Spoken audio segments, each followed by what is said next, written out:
Hey everybody, this is going to be a different creative project than you've been used to seeing on my channel, and I hope it will be an opportunity for you, the viewers, to get to know me a little bit more on a personal level and understand why I haven't been as active on here as of late.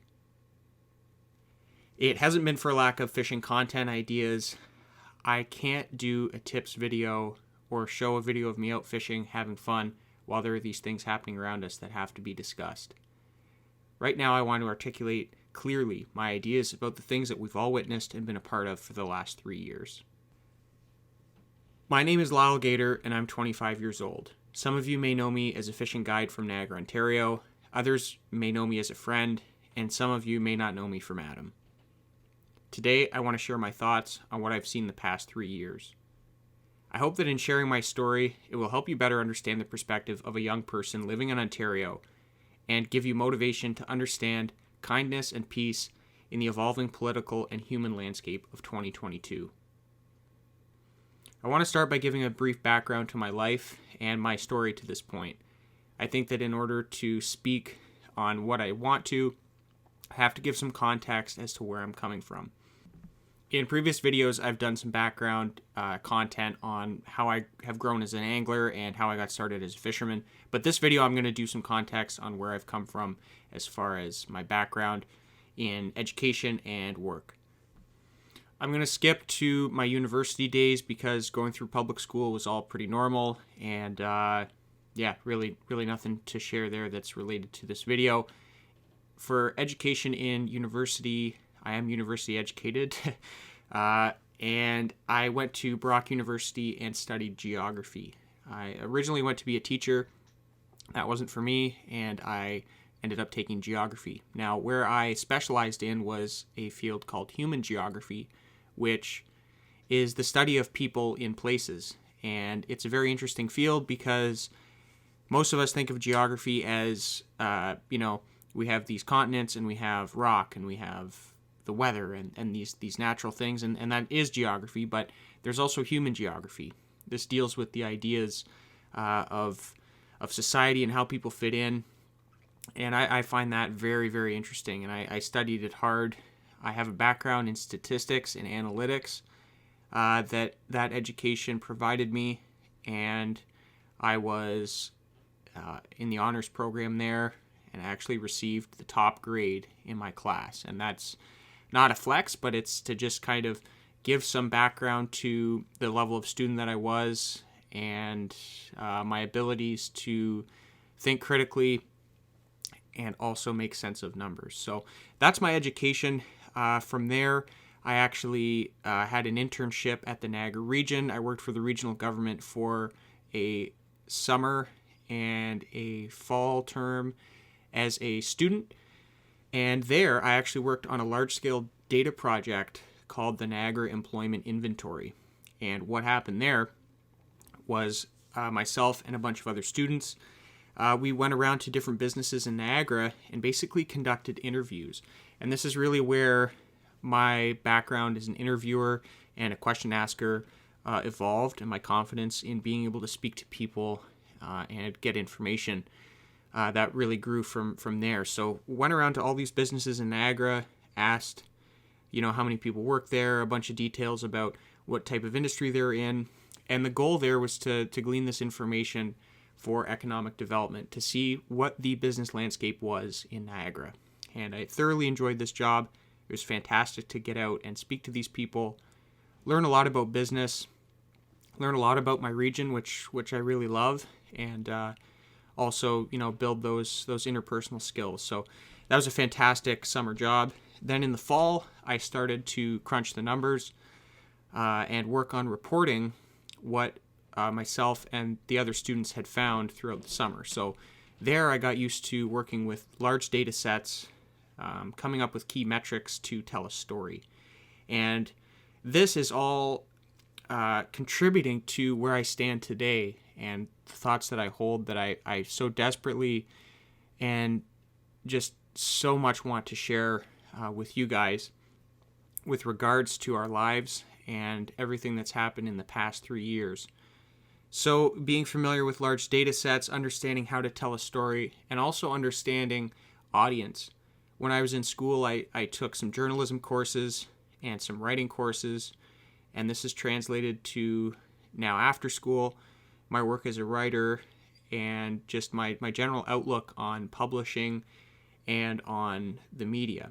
So when I was in school and I took journalism, we learned a lot about writing headlines, and the first few lines of a story are very important. Understanding the 5 W's in writing and telling a story, and the most influential thing I think was the headline writing and how to write headlines, to not be deceiving, but to be creative and also to entice someone to read your story. And this is something that I'm going to come back to later, but it's very important to realize that I do have training in this when I'm going to speak on it. I don't want this video to be someone that is understood as just a fishing guide that is going to do a rant video. It's not like that. So anyways, did the schooling. From there, I got a full-time job, again, working with analytics, numbers, telling stories with those numbers. And I did that for about 2 or 3 years until COVID-19. And I'm summarizing a bit. There's a lot that went on there. But we get to COVID-19, March of 2019. Here's where I want to tell my story, not because I want people to feel bad for me, but because I'm doing this video for young people, and I want them to know that if something like this happened to you, it's okay.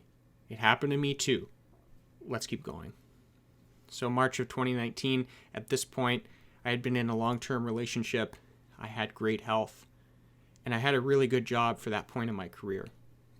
I felt like at that point, I was achieving what your teachers always ask, what your parents hope for you. I was doing everything. I'd won awards in school. I got the government job. COVID-19 hits. Brings up some things with me and my girlfriend. We end up breaking up. At home, I'm also dealing with mental health issues with a family member at a time where the world is chaotic, and we're being told that we shouldn't reach out to people. We shouldn't be seeing people. We shouldn't be doing the things that people are meant to do. And then I lose my job. And the circumstances around the job were that I was either supposed to go to a long-term care home and work there or take an unpaid leave. So at that point, I decided it was best for me to take the unpaid leave, and I ended up never getting my job back. And what you have to understand about this is that I'm trained in software, I'm trained in analytics, numbers, data.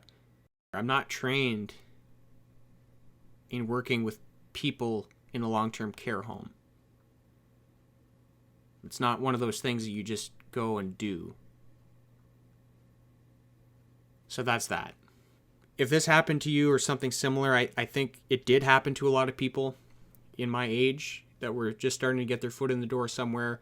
But those people became the expendable when things got shook up, when things got weird. And so yeah, all that stuff that you grow up hearing and learning, that this is the right way to do things, this is how you should aspire to be. I had done that, and it all fell apart. Something that I didn't lose, that people a few years younger than me probably lost, or I know have lost, is education. I'm very, very thankful that I didn't lose that. But right now we have students that can't receive a university education if they're not vaccinated. That's happening right now. People are not in school that should be in school, that want to be in school, that want to build a future for themselves, but they don't want to take a vaccine. That's happening right now. And then I think about our youth, our really little kids that are in their formative years that haven't been in class. They haven't been with their peers. They've been learning online. They've been remote learning. And those same kids that have been masked, not seeing their friends smile, all these things. So this is how we've been taught to treat each other. And I say that we've been taught to treat each other this way because it's the most obvious way to say that when there's phrases like social distancing, keep 6 feet apart. We are being told very plainly, do not be with people. And the bubbles, 10 people, all of these rules that existed, I don't want people to forget about them as we move forward. That was very real, and that was something that played a part in people's lives with the decisions that they made, with who they were going to be around, who they were going to see, what rules they were going to follow. And with that in mind, I want to tell a very personal story. And I'm just thinking right now about my friends that have heard this story before, and they know that I love to tell it, but I want to share it right now with whoever's listening. And I realize that you may not have ever met me, but this is a really, really important story for my life, and it deals with hypnosis. So while I was at the Niagara region in my second year, I went to a trade show, and the trade show was about benchmarking. Now, benchmarking is essentially gathering statistics to measure your success against something. So how well are we able to, for instance, salt the roads? How many kilometers of roads do we need to maintain? All of these metrics that as a municipality, they're important to know for budgeting and also for the service level that they're providing to their constituents, to the residents of that place. And at this trade show, there was a lot of very important people. I'm not quite sure why I was there, other than that I was young, and I am assuming I was a part of the organization's plan in the future. So there's all these very smart people doing great presentations, and it was a wonderful trade show. But the highlight for me was the keynote speaker, and his name is Wayne Lee. And Wayne went at the end of day one. Wayne specializes as a peak performance expert. His main goal is to help people unlock their inner potential and be the best at whatever they want to do. That's his goal. And he does this through the art of hypnosis. To give you an example of something that he might do, or he might say, is that a lot of people wake up every morning and they think about how they'll never be able to achieve something, or how bad they hate their job, or how miserable they are. And these are all things that we tell ourselves, whether we realize it or not. It's on our subconscious level. So what Wayne does is he hypnotizes people, and he shows them that when you can remove yourself from that negative self-talk, your world really opens up. And to understand the power of language and also of the subconscious mind, he makes his participants do some pretty goofy things. And I'm going to give you an example right now of one thing that will blow your mind if you're ever watching a hypnosis show and you see this happen, because it's truly amazing. So at one point, Wayne tells his participants who are sitting in front of everybody on the stage to lock their hands together and to pretend that there's super glue between their hands. And he snaps his fingers and he says, okay, there's super glue between your fingers and they're stuck. And what I want you to do is to try and rip your hands apart, but the harder that you try, the more that they're stuck together. And you can try, but you won't be able to open them up because they're stuck together. And sure enough, people are looking at their hands and they can't separate their hands, because he tells them open them up and they can't. Their hands in their mind are stuck together, and that's the power of the subconscious mind. Now there's a lot going on because they've been hypnotized, which means their subconscious has been hacked, and you know there's a whole art to that. But on the base level, understanding the power of our thoughts and the power of language, because the way that Wayne is able to do this to people is he uses 4 very important words. And at the end of his show, he shares those words with his audience, and it's sort of like a magician that shares his magic trick. The 4 words are try, can't, won't, and but. And Wayne says that if you remove these from your vocabulary on the day-to-day, you will achieve more, because those 4 words in your subconscious brain tell it that it can't do something. And we see it in that example of people not being able to open their hands. They're looking at their hands. Sure, they're capable of doing it, but their brain is telling them that they can't do it. So this is something that I learned from Wayne and from that experience that I carry with me forward. And I can't help but see the similarity to today, what we see going on in the media and in our society. These messages that we're being bombarded with, and it's getting better, but it was really bad at one point. It has an effect on the subconscious. It's telling people to behave a certain way and don't do this, don't try this, this is bad. And whether we realize all of the ways that this happens every day with media messaging, I think we can all understand that our behaviors changed over the past 3 years. And sometimes these messages are good. You know, they keep our society functioning somewhat orderly. Foucault talked about discipline and power, and basically you can't have power without discipline.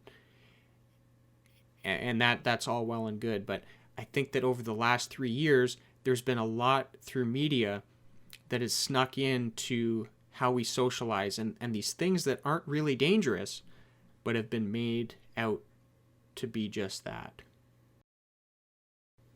And of course, I want to circle back to our youth, because that's what this video is all about. You know, we understand that our youth are even more susceptible to media messaging.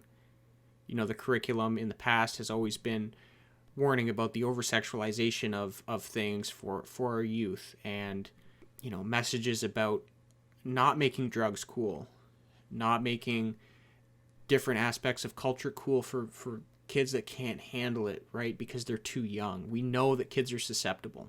So now these kids have grown up in this world where even the adults are receiving this type of messaging that is so harmful for their soul. And it's just incredible to think the impact that the media has had in the same ways that a hypnotist might be able to convince someone that they can't open their hands. What have we been convinced of in the past 3 years with how we live our lives? It's remarkable. So if we hold those newspaper headlines and radio stories and all these messages at arm's length, and we understand that there has to be some validity to their messaging, where do we go? Where is the substance behind the headlines and behind the titles? And what I want to do is share an example that I found from the Statistics Canada website, because this whole time the data has been there. It's just people aren't accessing it. Because the more convenient way to get the news has been through mainstream media. And as I've been following it along, they're not really lying about the numbers. They can't do that. It's just been how it's been presented. And that's why I wanted to give the example of my writing and writing headlines and talking about journalism, because those types of things are all up to the journalist on how they want to get people to click on their story, how they want to make it an enticing story to read, what is catchy, what spreads like wildfire, because that's the job of journalism, is to get read. It's to share information, no doubt, but how appealing it is to an audience, it may be the scare factor that draws people in. It may be some aspect of how the story is told that makes it interesting for the reader. And we have to remember that, because the news and the media are out to get clicks, to get ad revenue, to gain a following of people that will keep coming back. That is the job of media and journalism. We can't forget that. So an example of some statistics that have been out the whole time, I've been following them, I've been crunching the numbers. Here is a summary from Statistics Canada, and it deals with comorbidities. And for those of you who aren't familiar with what a comorbidity is, it's essentially a contributing factor to death. So when somebody dies, if they were sick with something else and they got hit with a secondary illness, the secondary illness would be a comorbidity. Let's take a dive. In 2020, an estimated 16,333 excess deaths occurred. Keep in mind that excess deaths are deaths that occurred in a year above and beyond what is expected. Every year we can expect a certain number of people to die based on the population's age and other general health understandings of those people in that age group. We also know that typically old people die at a higher rate than younger people. In 2020, there were 309,912 deaths observed. From that, there were 293,579 expected deaths. So the difference between those two numbers was the first number that I read, 16,333, that were above and beyond what were expected in 2020. Of the deaths among Canadians aged 65 and older occurring during this period, 14,140 were coded to COVID-19, representing 87% of all excess deaths. So 87% of the extra deaths that occurred in 2020 were coded to COVID-19, which means that in some capacity, COVID-19 was related to why the person died. It doesn't mean that that person was healthy or just old, got COVID-19, and died. It meant that in some point in that person's life, COVID-19 had an effect on their health. Let's keep reading. In addition, 90% of COVID-19 related deaths among seniors 65 and older occurred among individuals with pre-existing chronic conditions, with dementia as the most prevalent comorbidity.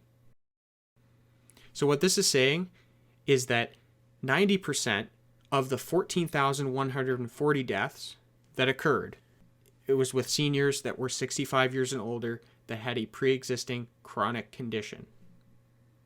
Now, why this is important to understand is that when we were receiving the statistics on the radio and in the news, on the TV, or in the paper, these little bits of information were not being reported. The numbers came out and said 50 people died today or 500 people died today.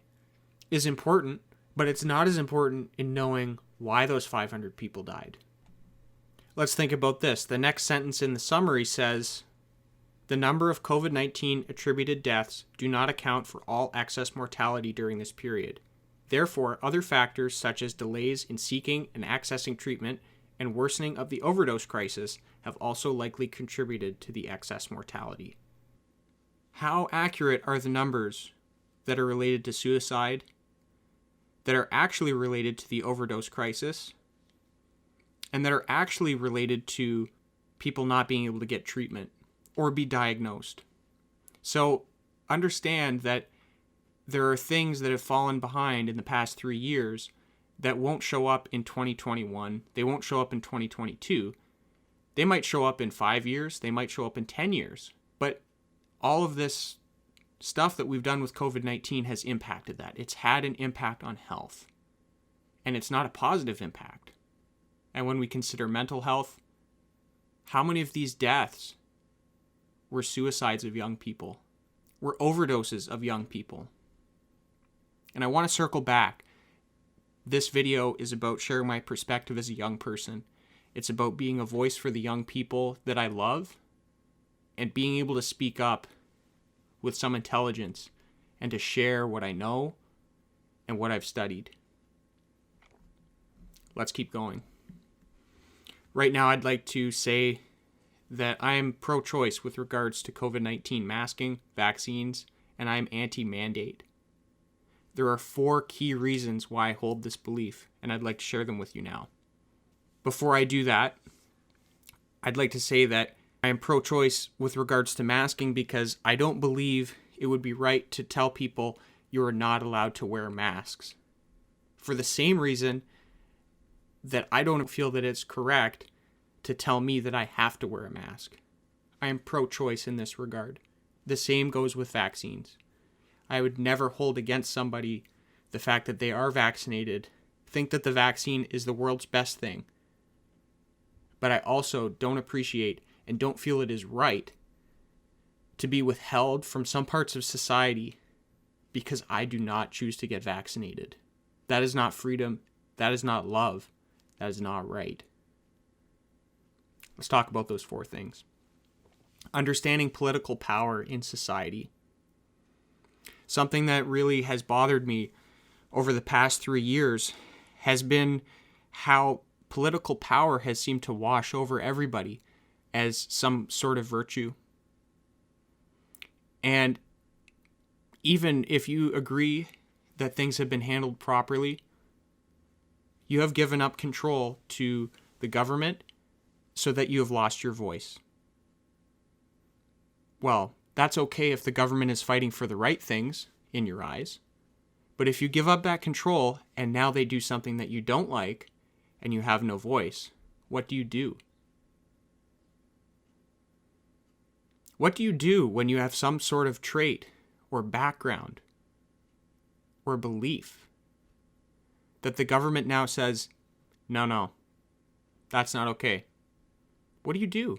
You've lost your control. You've given the control to the government, and now you have no voice.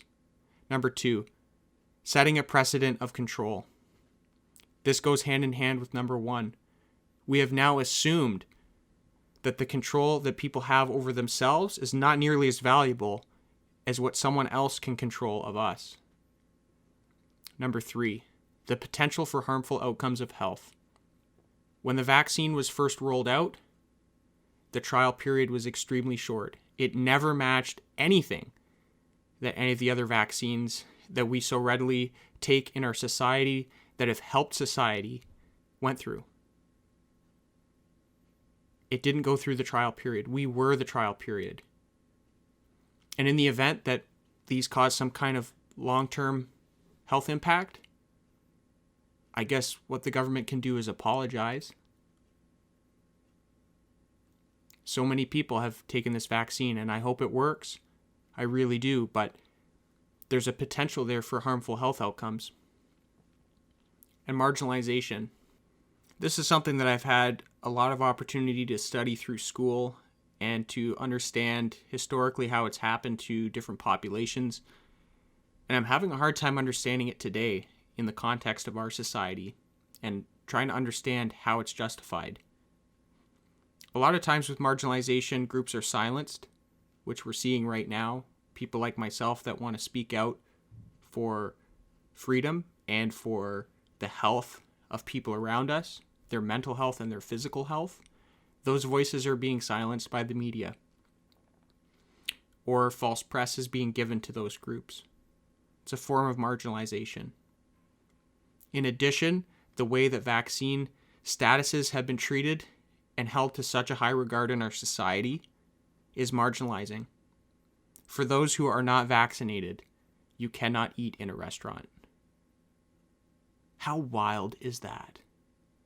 Does it make sense? Are these people that much more risky to you as a vaccinated person at getting COVID-19, becoming sick? If you research the data, you would see no. So why do we accept this marginalization in our society? We certainly wouldn't do it if it came down to something physical. Let's say if somebody wore a religious garment or the color of somebody's skin. We've moved past that. We've accepted that that is a terrible way to treat a fellow human being. So why today? Why now? Why like this? For this reason, I'm very much pro-choice when it comes to vaccines. Let people take the vaccine or let them not. But don't drive this wedge between us. Don't go back in history. So many terrible examples of the treatment of people. Things just like this. It's no different. I'd like to thank you very much for listening. I know it's been very different, but it feels great to share this with you. I hope that it brings you strength and power in your day. Remember that the truth doesn't have to tell a different story each time in different ways to make a point. The truth will set you free. 3 years is too long. 3 years is too long to accept division and consume it as a virtue of care. 3 years is too long to not hug your grandma.